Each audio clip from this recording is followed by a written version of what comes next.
Funny story, so on Tuesday I had myself my last practice of the hockey season because, you know, playoffs are coming up, which means that practices, games, it's kind of in limited supply at the moment.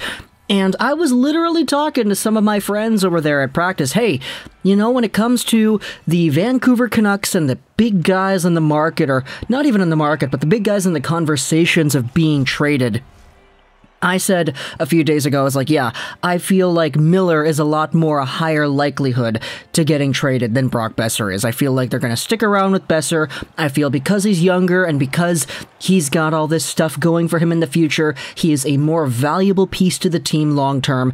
Therefore, I do think they could go out there and expend Miller, keep Boeser, use the assets and all that to build a team that's better later, right? That's a good, fair perspective to have, I think, but leave it to Frank Seravalli to go out there and completely defile what it is that I'm thinking and what it is that I tell to my friends at hockey practice, because sometimes, you know, people like to talk to me about hockey stuff. I have no idea why.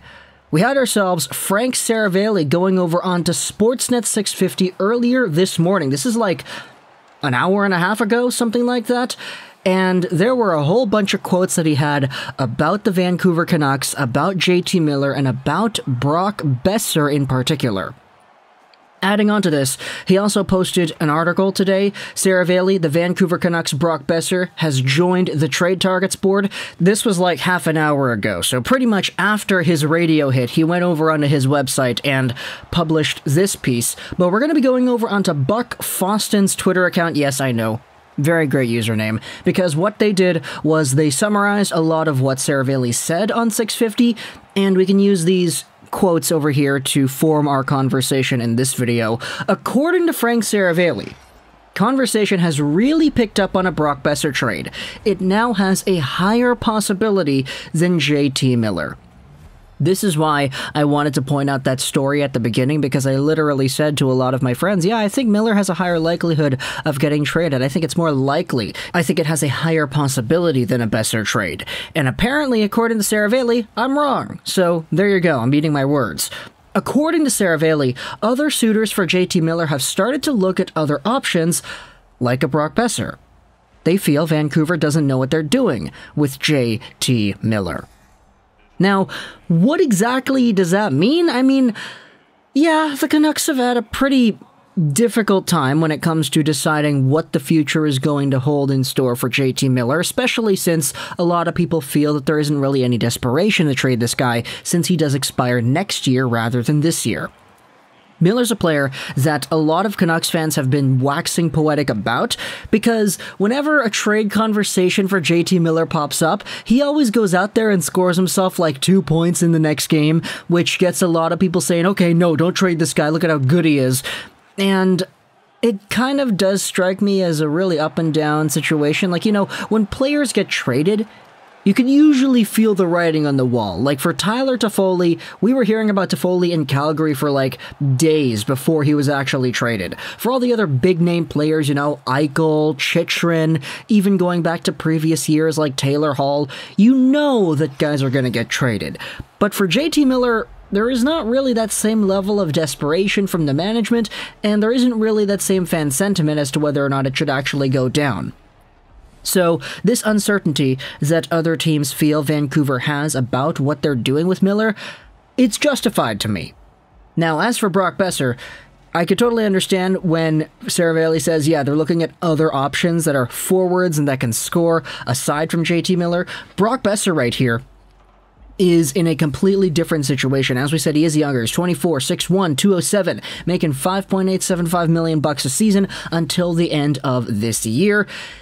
He's going to have to re-sign after this year, and he's playing at a 48-point pace over the span of 76 games. This is a pretty bad year compared to everything else we have seen out of Boeser. I mean, he had 55 points in 62 games in his rookie year back in 2017-2018. I was in high school back when that happened. And so Brock has sort of gone through a strange development path. We have never really seen him play at what I'm going to say is the best of his hockey self, because I would like to argue that rookie Boeser had such a dynamic quality of goal scoring that we haven't really seen replicated in any other year. Like, I know he had 26 goals the next season, but between the wrist injury to Virtanen leaving the door open Silk Sonic style and what we have seen out of Boeser now, the same offensive lethality that he entered the league with has not really been there in the same capacity. Even though he is good, even though he is going out there still scoring points, he's got 27 points in 43 games played right now, he still was a better producer, like, what, 4 years ago? So, Brock Boeser, there is a really interesting conversation as to what the Vancouver Canucks would, should, or could do, and other teams are starting to take note of that. According to Seravalli, New Jersey was very well down the path of trading for Boeser before. Maybe they're circling back now.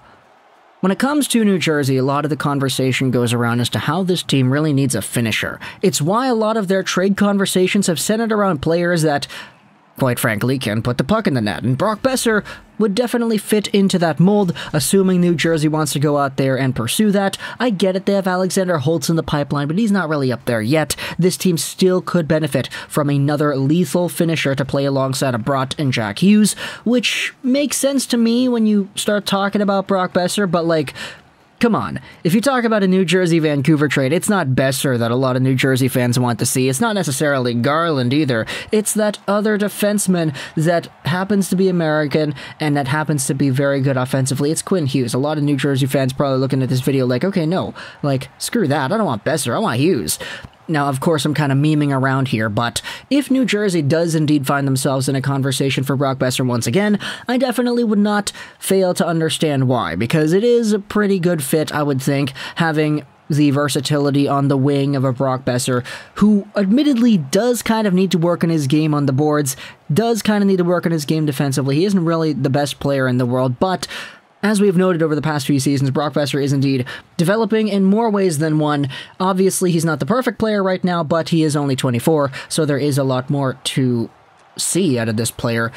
Buck Foston then says they can't afford Boeser, it's clear, so I'm not really too sure what that is referring to. There are indeed some more quotes over here that I wanted to highlight just to end off this video over here, just kind of what Jim Rutherford is thinking about this team. He says the current team's identity is that they have an elite goalie that wins a number of games. They're an average speed team. They need a balanced four lines, and he doesn't mind the defense. There aren't any perfect players in the game, and he also thinks they can make something out of this current defense core.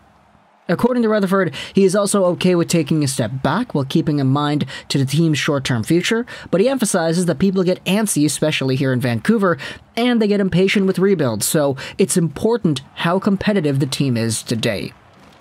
And so, when it comes to the Brock Boeser conversation about what they're going to do, Boeser over Miller, seems like teams are talking about Boeser a lot more.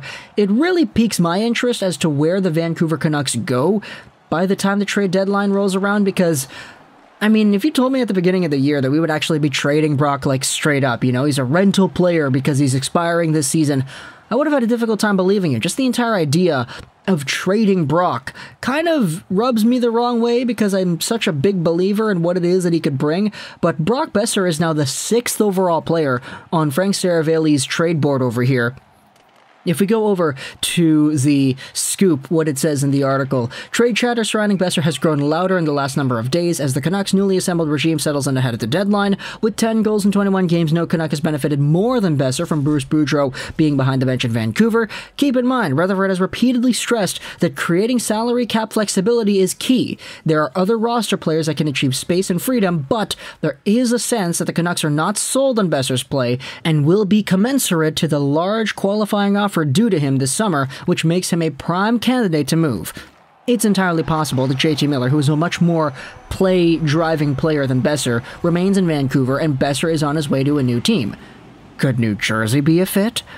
So, there you go. Frank Seravalli, man, coming out here in the morning, talking about Vancouver Canucks trade rumors. We got ourselves a game in about 12 hours-ish from now. No, it's about 10 hours-ish from now. So we'll make a post-game video about that when everything is said and done. But talk to me in the comments, what do you think right here, right now, about Brock Boeser being a more conversed about trade target than JT Miller is at the moment, and how New Jersey might be a fit. So, If you're a fan of the Canucks, what do you want from New Jersey? What do you think this team should give up for Brock Boeser? He's only a rental, so keep that in mind. If you're a Devils fan, what would you give up for a Brock Boeser? If you want to talk about right-handed puck-throwing, goal-scoring forwards, and maybe even young guys, do you dare touch the idea of an Alexander Holtz? Because that's kind of where I would go. But talk to me in the comments either way. What do you think? I hope you enjoyed this. Mr. Rosén 99. And bye.